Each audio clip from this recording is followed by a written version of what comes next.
ગુજરાતમાં ઝડપાયેલા બાંગ્લાદેશીઓને કરાશે ડિપોર્ટ. એક પણ બાંગ્લાદેશીને છોડવામાં નહીં આવે. ગૃહ રાજ્યમંત્રીએ જણાવ્યું છે ડિપોર્ટની પ્રક્રિયા જટિલ, અધિકારીઓ કામ કરી રહ્યા છે તેવું પણ તેમણે જણાવ્યું. ઘૂસણખોરોને પકડવા સરકારે અભિયાન શરૂ કર્યું છે તેવી જાણકારી ગૃહ રાજ્યમંત્રીએ આપી.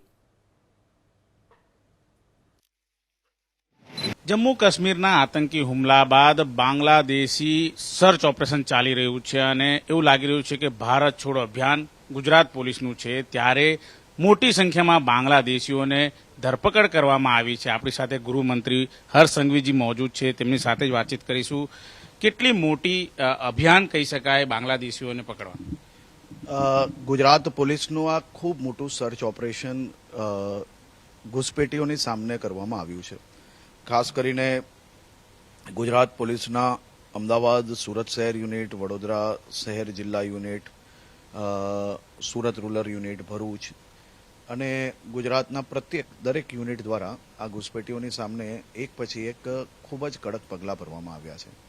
ઘૂસપેટીઓને પકડ્યા પછી સૌથી મોટી જે વિષય હોય છે એ વિષય એમની આઈડેન્ટિટી ચેક કરવાનો.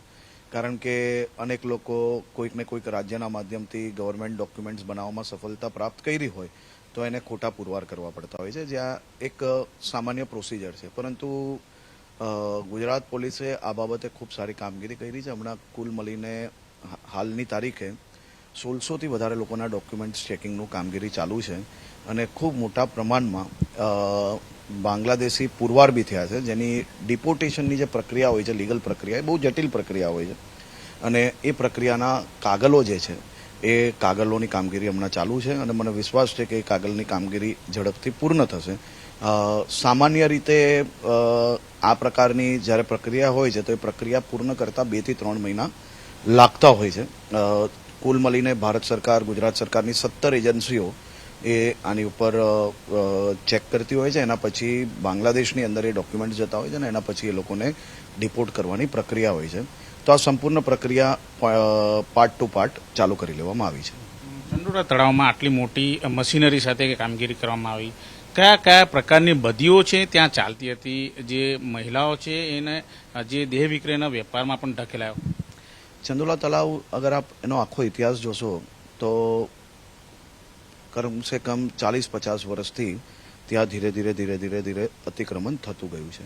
2010માં પહેલી વાર એ અતિક્રમણ હટાવવાની કામગીરી શરૂઆત કરવામાં આવેલી હતી. જ્યારે મોદી સાહેબ અહીંયા ગુજરાતમાં મુખ્યમંત્રી હતા ત્યારે પહેલી વાર એ પ્રયાસ કરવામાં આવ્યો અને ખૂબ મોટા પાયે સાફ થઈ ગયું. પરંતુ ક્યાંક ને ક્યાંક અમુક પોલિટિકલ પાર્ટીઓ દ્વારા એ જાણી જોઈને આ લોકોને કઈ રીતે સહયોગ આપવામાં આવે, આ પ્રકારના ઘૂસપેટીઓ ત્યાં કઈ રીતે અડ્ડો બનાવી શકે તે માટે લીગલ પ્રક્રિયાનો સહારો લઈને એક પછી એક કેસના કારણે કોઈક સ્ટે, કોઈક બીજી ઘટનાઓ, એના કારણે ફરી આ લોકોને ઘૂસવાનો નાનો મોટો અવસર પ્રાપ્ત થયો હતો. પરંતુ ગુજરાત સરકારે આ કેસમાં લડતા રહ્યા અને લડીને આ સ્ટે વેકેન્ટ કરીને હવે ભૂપેન્દ્રભાઈ પટેલના માર્ગદર્શનમાં ચંદોલા તલાવ એ એનું ફેઝ 1નું ઓપરેશન કે જે ડિમોલિશન હતું એની કામગીરી પૂર્ણ કરવામાં આવી છે. 1.5 લાખ મીટર જેટલી સફાયો કરી લેવામાં આવ્યો છે. આ એ જ જગ્યા છે, અમે એ જ વિસ્તારનો ધ્વસ્ત કર્યો છે જ્યાંથી ભૂતકાળની અંદર 72 બાંગ્લાદેશીઓ પકડાયા હતા અને એ બાંગ્લાદેશીઓમાંથી 48 બાંગ્લાદેશીઓને ડિપોર્ટ કર્યા છે. 4 મહિના પહેલાની જ ઘટના છે. ત્યારે ના તો કોઈ ઘટના બનેલી, ના કોઈ વિષય હતો, પરંતુ આ પ્રક્રિયા અમારી નિરંતર કામગીરી ચાલુ હતી અને એ જ કામગીરીના ભાગરૂપે આપણે ત્યાંથી એ લોકોને પકડેલા હતા અને ડિપોર્ટ બી કરવામાં આવ્યા છે. અમે એ જ ક્ષેત્રને ધ્વસ્ત કર્યો છે જ્યાંથી ખૂબ મોટા પાયે બાંગ્લાદેશીઓ આ વખતે બી સર્ચ ઓપરેશનમાં પકડાયા છે. અમે એ જ એરિયાને ધ્વસ્ત કર્યો છે જ્યાંથી ખૂબ મોટા ડ્રગ્સ કાર્ટલ પકડાયા છે. અમે પહેલા ફેઝમાં એ જ એરિયાને ધ્વસ્ત કર્યો છે જ્યાંથી નાની નાની મુસ્લિમ દીકરીઓ દેહ વેપારનો શિકાર બની છે. અમે એ જ એરિયાને ધ્વસ્ત કર્યો છે જ્યાંથી 4 અલકાયદા આતંકવાદીઓને પકડવામાં ગુજરાત એટીએસને સફળતા પ્રાપ્ત થયેલી હતી. હર્ષભાઈ, જે રીતે બાંગ્લાદેશીઓ પકડાયા છે ત્યારે તેમના જે ડોક્યુમેન્ટ વેરિફિકેશન કરવામાં આવતા હોય છે એ ભારતીય નાગરિક બની ગયા હોય છે, આધાર કાર્ડ બની ગયું હોય છે, તો આ ક્યાંથી એ લોકોને મળતું હોય છે? કઈ રીતે સપોર્ટ લોકલ જે લોકો એમને મળતો હોય છે? મુખ્ય કેન્દ્ર બિંદુ કોણ છે?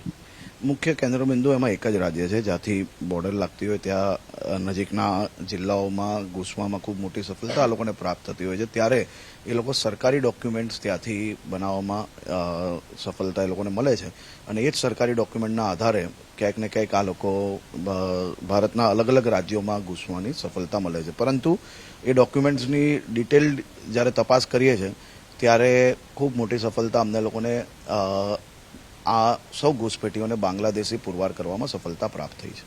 ચંડોળા તળાવની વાત કરીએ તો જે મુખ્ય આરોપી છે એની ધરપકડ થઈ ગઈ છે. કઈ રીતનું આખું નેટવર્ક એણે સ્થાપિત કર્યું હતું? જો એમાં મુખ્ય આરોપીઓ તો ઘણા છે. હજી તો જોવા જઈએ તો પહેલા ફેઝમાં જેટલા આવતા હતા એ લોકો પકડાયા છે. ફેઝ વાઇઝ જે લોકોએ ઇલીગલ એન્ક્રોચમેન્ટ કર્યું છે બધા જ લોકો પર અમે કેસ કરશું, પકડશું અને કડક કાર્યવાહી કરશું. અન્ય રાજ્યોમાંથી ગુજરાતમાં આ રીતે જે બાંગ્લાદેશો ઘૂસી આવે છે, હવે સરકાર કયા પ્રકારની તકેદારી રાખશે પ્રિકોશનના ભાગરૂપે કે એ બાંગ્લાદેશી ગુજરાતમાં કે શહેરમાં પ્રવેશી ના શકે?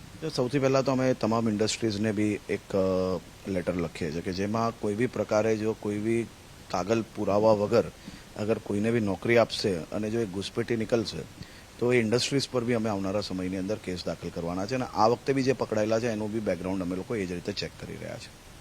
કઈ રીતે ડ્રગ્સ કાર્ટેલ પણ પકડાઈ રહ્યું છે? ગુજરાત પોલીસ કેટલી મહેનત કરી રહી છે? જો આપ જાણી રહ્યા છો કે ગુજરાત પોલીસે અભિયાન નથી ચલાવી એ જંગ ચલાવી છે. ડ્રગ્સની સામે અમે લોકોએ મજબૂતાઈથી જંગ લડી રહ્યા છે અને ગંભીરતાપૂર્વક આમાં અમે કામ કરીશું અને આ જ વિસ્તારની અંદરથી અનેક કાર્ટલ ચાલી રહ્યા હતા બધા જ લોકોને પકડ્યા છે, એમના અકાઉન્ટને પકડ્યા છે અને બધા જ લોકો હમણાં જેલમાં છે.